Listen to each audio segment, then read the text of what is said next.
Assalamu alaikum students, hope you are all doing well and in good health. Today our topic for discussion is ectopic pregnancy. Important topic है, इसमें MCQs आपको आ सकते हैं, बहुत common ये वो है हम गायनी में बहुत कॉमन है ये ऐसी टाइप के इमरजेंसीज. ठीक है, क्या एक्टोपिक प्रेगनेंसी क्या है? Ectopic pregnancy is any pregnancy implanted outside of the endometrial cavity.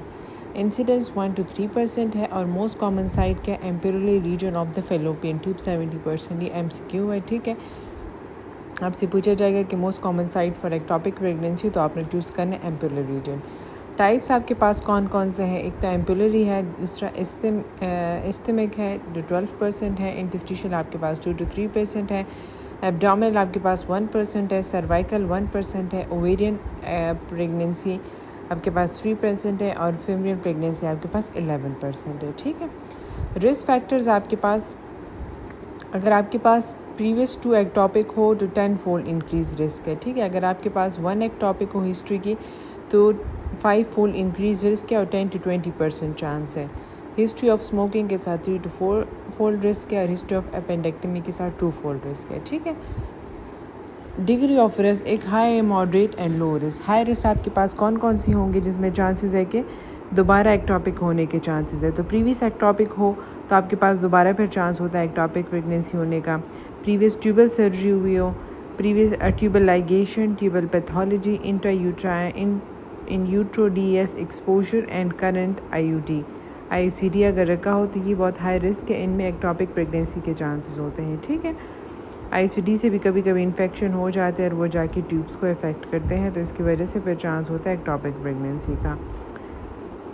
Moderate आपके पास कौन कौन सी? इनफर्टिलिटी अगर किसी को हो, प्रीवियस सर्विसाइटिस PID जिसमें gonorrhoea, chlamydia, history of pelvic inflammatory disease, multiple sexual partners और स्मोकिंग तो आपको पता है कि 3 to 4 फोल्ड इंक्रीज रिस्क करता है और एपेंडेक्टमी 2 फोल्ड रिस्क इंक्रीज होता है. ठीक है, previous pelvic abdominal surgery, vaginal douching and early age of intercourse less than 18 years. ठीक है, क्लिनिकल प्रेजेंटेशन आपके पास क्या होगी? ये पिक्चर में देखिए, नॉर्मल प्रेगनेंसी कहाँ पे होती है? यूट्रस में, और एक्टोपिक आपको ट्यूब में नज़र आ रही होगी.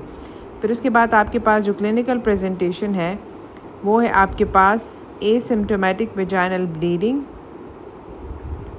pelvic pain, secondary amenorrhea, upper abdominal pain, rectal pain, diarrhea, shoulder tip pain and syncope. वैसे तो आपके पास पेशेंट आएगी कि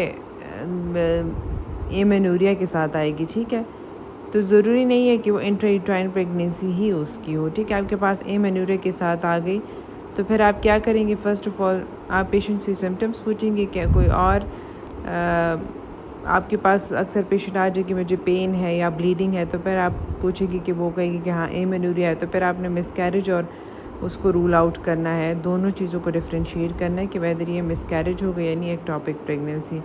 तो आपने फिर ऐसे पेशेंट में यूरिन प्रेगनेंसी टेस्ट करवाने कंफर्मेशन के लिए और फिर स्कैन करवाएंगे, देखेंगे कि इंट्रायूट्राइन प्रेगनेंसी या एक्स्ट्रायूट्राइन प्रेगनेंसी है.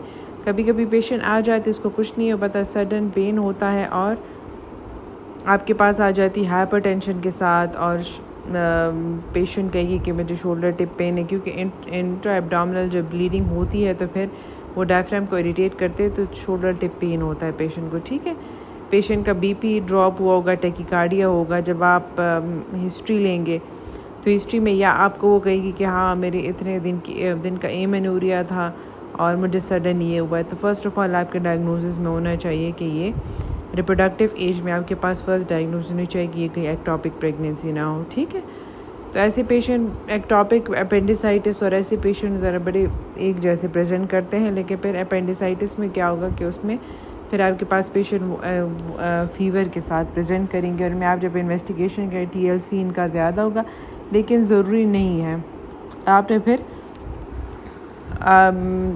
वो करना है. ठीक है, डिफ्रेंशिएट करना है कि वेदर ये क्या एक्टोपिक है या अपेंडिसाइटिस है. ठीक है, तो डिफरेंशियल मिस में आपके पास क्या क्या हो सकती है? रप्चर कॉर्पस ल्यूटियम सिस्ट आ सकता है, एक्सोफिटिक कॉर्पस ल्यूटियम ऑफ प्रेगनेंसी, क्योंकि वो कॉर्पस ल्यूटियम जब वो एक सिस्ट बन जाता है. ठीक है, आपका नॉर्मल जो मेंस्ट्रुअल साइकिल में एंड ऑफ द उसमें आपके पास जो कॉर्पस ल्यूटियम बन जाता है वो जो शेड हो जाता है, तो उसमें क्या हो जाता है कि कभी कभी ये सिस्ट बना लेता है, तो उसमें भी ये सिस्ट रप्चर हो के भी पेशेंट पेन के साथ प्रेजेंट कर सकती है, ठीक है।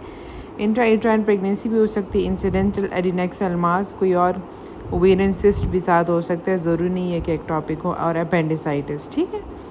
अपेंडिसाइटिस में आपके पास क्या होगा कि नेगेटिव बीटा ICG हो सकता है, ठीक है। फिर उसके बाद इन्वेस्टिगेशन आपके पास जो डायग्नोस्टिक है, अभी पहले हम TVS करेंगे, ठीक है। TVS के साथ फिर आप पहले तो आप यूरिन प्रेगनेंसी टेस्ट करें, ऑन द स्पॉट आप कर लेंगे, कंफर्म कर लेंगे कि प्रेगनेंसी है या नहीं, ठीक है।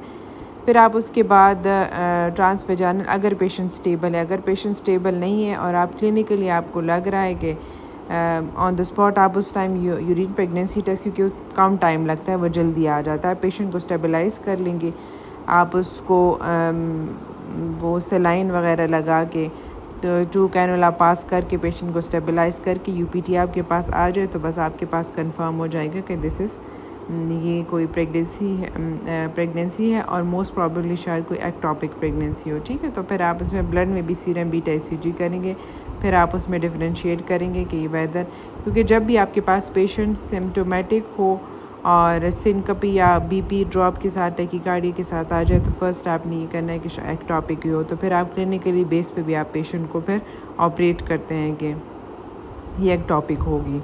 और अगर पेशेंट स्टेबल है, इस टाइप की प्रेजेंटेशन आती है, तो फिर आप ट्रांसवेजाइनल अल्ट्रासाउंड करवा सकते हैं।